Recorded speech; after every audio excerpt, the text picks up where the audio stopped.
Viens Seigneur, ne tarde plus, hâte le jour de ton retour. Fais lever sur terre la splendeur de ta gloire.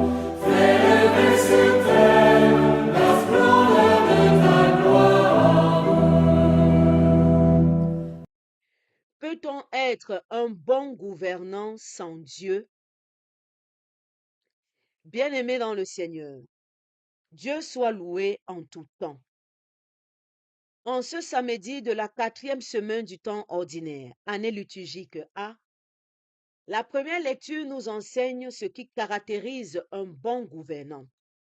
Salomon, tout jeune roi, demande à Dieu non pas la richesse ou la victoire sur ses ennemis, mais un cœur attentif, un esprit de discernement, afin de bien gouverner le peuple et de distinguer le bien du mal. Cette demande plaît au Seigneur. Dieu lui accorde une sagesse incomparable et lui donne même en plus la gloire et la richesse. Nous comprenons alors ceci. Sans Dieu, il est difficile, très difficile d'être un bon gouvernant, un bon responsable, un bon président, un bon chef d'établissement, un bon dirigeant d'entreprise. Car la fonction d'autorité est, au fond, une mission.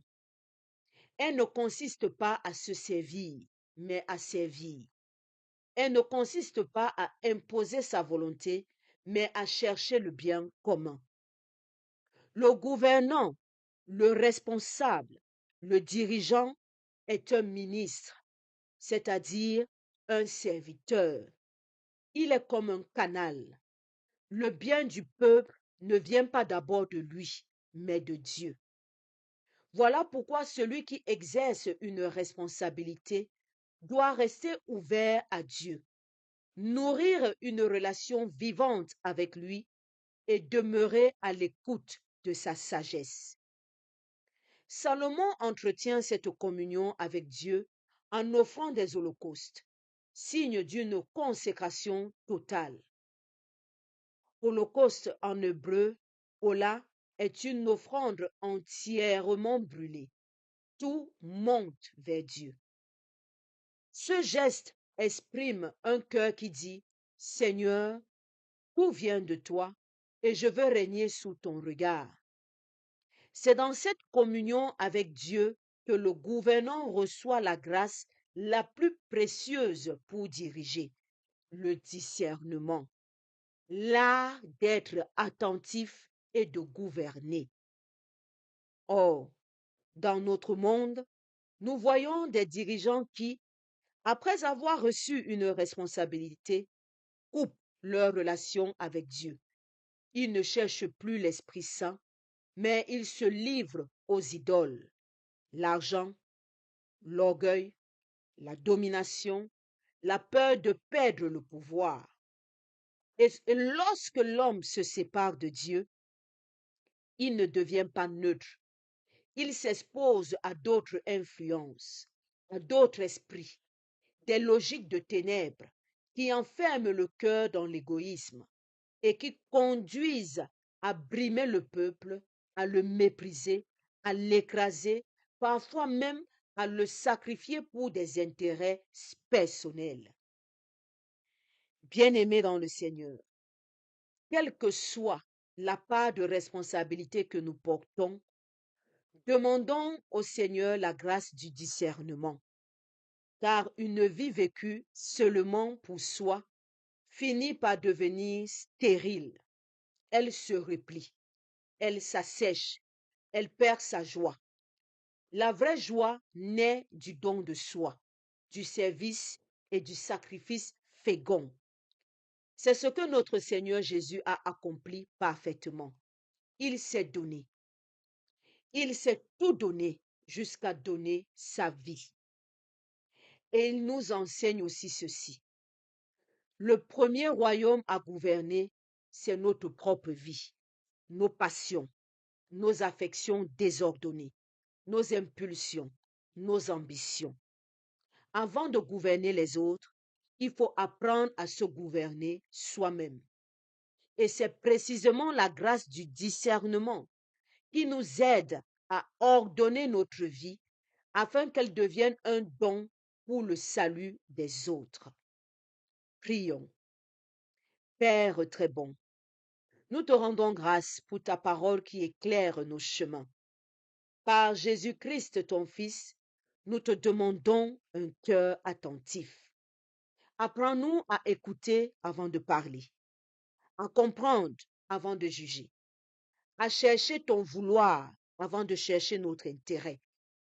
Donne à ceux qui gouvernent dans nos familles, nos communautés, nos institutions et nos nations la sagesse qui vient d'en haut, une sagesse humble, droite, pacifique, pleine de miséricorde et de vérité.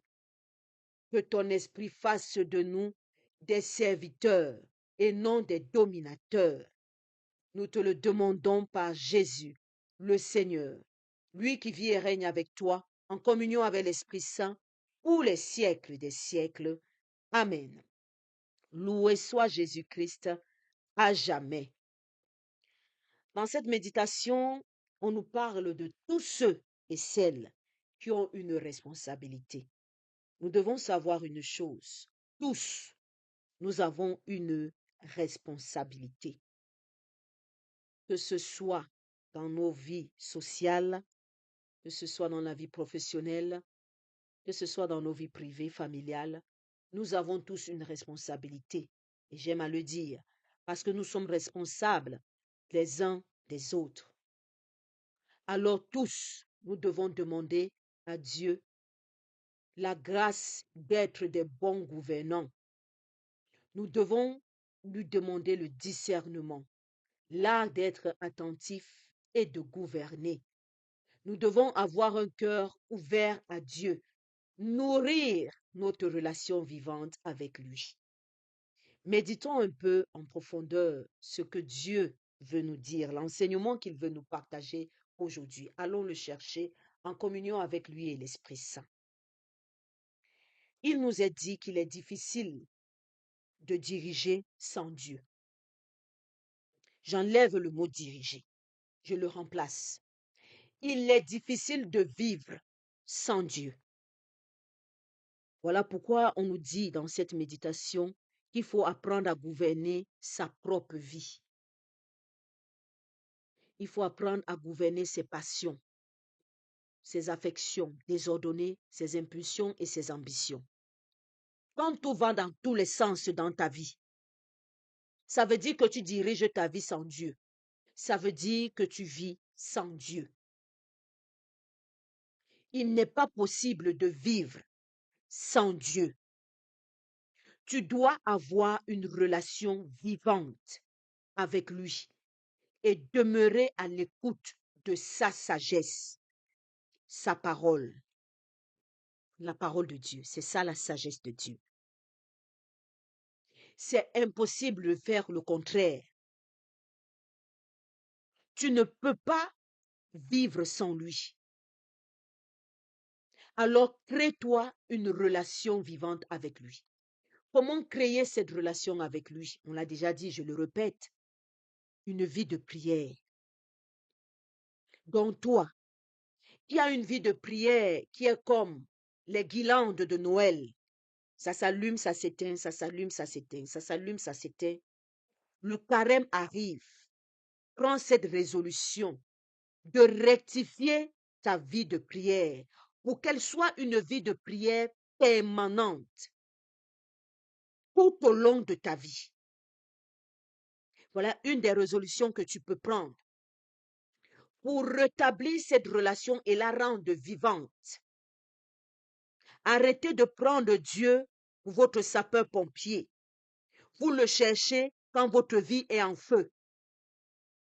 C'est là où vous cherchez toutes les neuvaines. Sainte Rita, Marie qui défait les nœuds. C'est là où vous commencez à jeûner. Quand le carême arrive, vous êtes comme des anges. Dès que le carême finit, vous devenez des démons. Il faut apprendre à gérer ta vie avec Dieu. Tu dois être en communion avec lui. Ta relation vivante doit être réelle.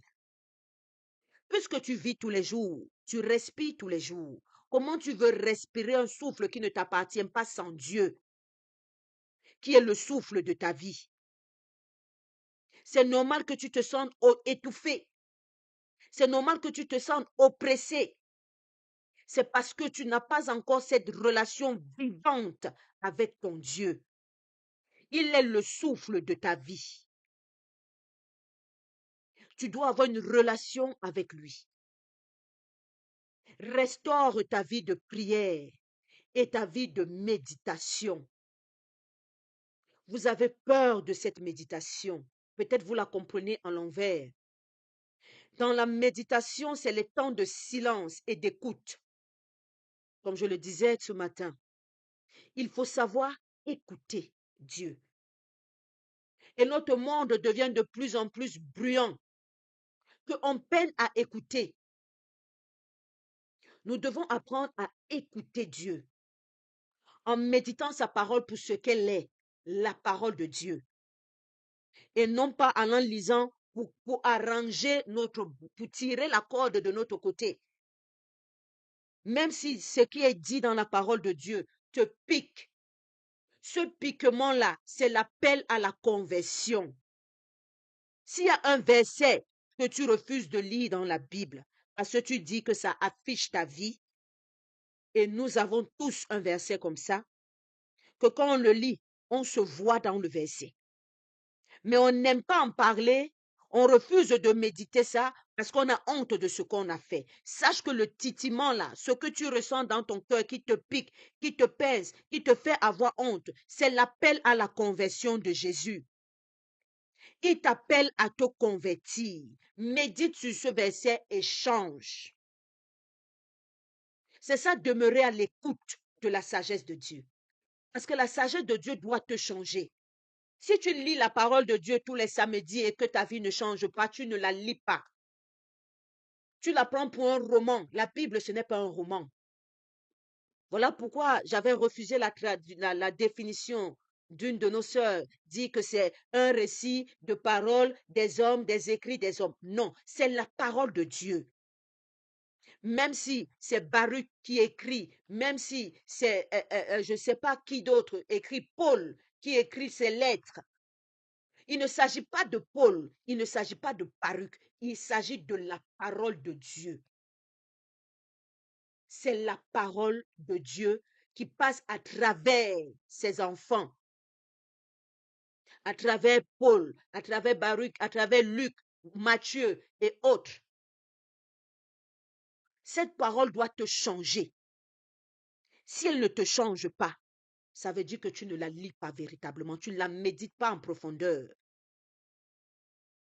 Nous devons apprendre à gouverner nos propres vies et avoir cette connexion avec notre Dieu. Et quand tu es en communion avec lui, tu peux aisément maîtriser tes affections désordonnées, tes passions désordonnées et perverses.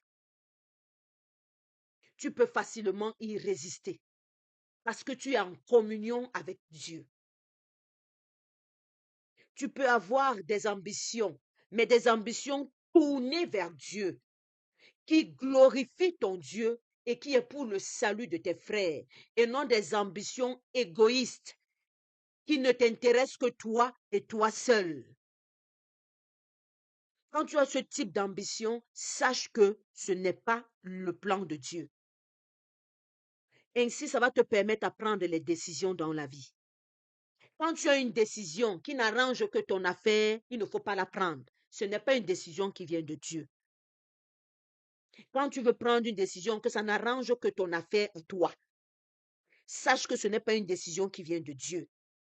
Mais si tu prends une décision et que ça impacte positivement la vie de ton frère, c'est cette décision-là qu'il faut prendre. Parce qu'elle est faite en communion avec Dieu. Non seulement ça va glorifier Dieu, parce que ça va apporter le bonheur dans la vie de ton frère ou de ta sœur. Mais si tu prends une décision qui n'arrange que ton affaire, c'est une décision égoïste. Alors tu dois apprendre à gouverner ta vie avec Dieu. Et Dieu va t'aider dans tout cela. Tu vas te rendre docile à ses inspirations. Malheureusement, dans notre monde, si on a les guerres aujourd'hui, je vous l'ai toujours dit, si on va chercher l'origine du problème des guerres, c'est une personne qui a un gros cœur, qui ne veut pas partager. L'égoïsme, la jalousie. Si on va chercher, il n'y a même pas un problème en tant que tel. C'est parce qu'on ne veut pas donner à l'autre. On veut tout pour soi et rien pour les autres. Et la guerre est déclenchée. Tu commences à tuer ton frère, tu commences à tuer ici, parce que tu veux asseoir ton autorité et mettre l'autorité de Dieu à côté. Tu veux qu'on te voie toi. C'est toi qu'on doit dire que tu es le plus fort. C'est toi qu'on doit dire que tu es le plus sage. C'est toi qu'on dit que tu connais tout. Tu possèdes tout. Tout est pour toi. Ce n'est pas gouverner avec Dieu. Parce que gouverner avec Dieu renvoie à se dépouiller. Tu te dépouilles pour donner aux autres. Ce que tu as, tu le donnes aux autres. Et c'est ce que le Christ nous montre comme exemple. Il a gouverné en donnant avec Dieu. Et on l'a vu. Il a tout donné. Jusqu'à donner sa vie pour nous. Il n'a pas donné sa vie pour faire le spectacle. Ou bien pour prouver à qui que ce soit qu'il est le Fils de Dieu. Il n'accomplissait pas les miracles pour paraître devant les gens.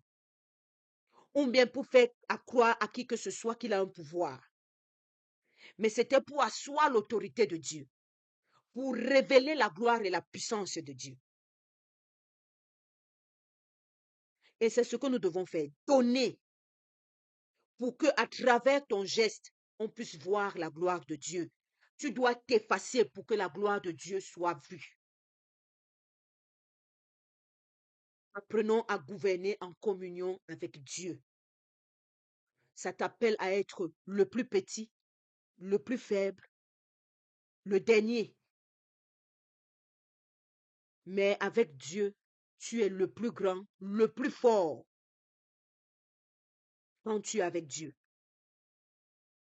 Que le Christ Jésus nous aide à savoir gouverner et à avoir l'art du discernement, l'art d'être attentif et de gouverner d'abord nos vies, et pour qu'à travers nos vies, nous pouvons aider nos frères et sœurs en humanité. Loué soit Jésus-Christ, à jamais. Bénissons le nom du Seigneur, nous rendons grâce à Dieu. Amen.